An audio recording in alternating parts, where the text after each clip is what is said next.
والحين ان شاء الله بسوي لكم الحلوى البحرينية.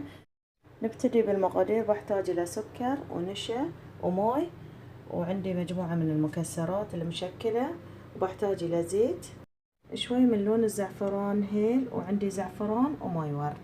هذه كل مقاديرنا. نبتدي الحين بالطريقة. حطيت السكر في الصفرية، بس قصرت على النار وبخلي الحين لما يتغير لونه ويذوب.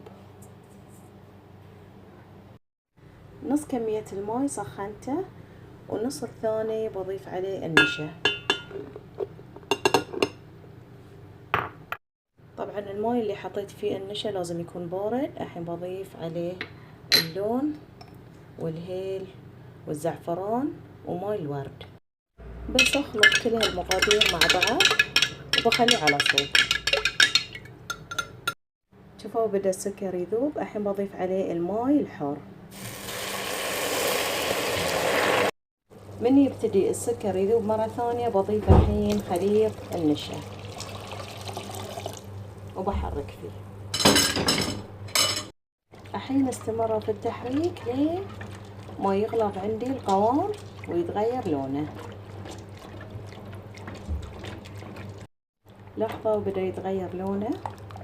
استمروا في التحريك لما يغلق الحين القوام.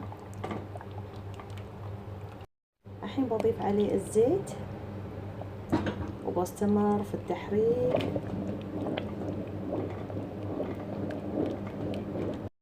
لاحظوا لي الحين القوام سائل. استمر في التحريك لين ما تشوفون نفس الفقاعات او يبقبق من فوق بيكون جاهز. نفس ما قلت لكم، من تشوفون نفس الفقاعات ويبتدي يبقبق من فوق شوفوا قوامه. هاي القوام المطلوب. الحين بضيف المكسرات.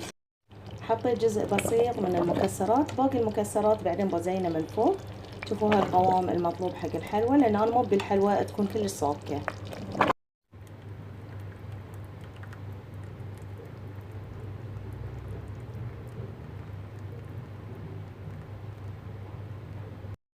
أزينه بالمكسرات.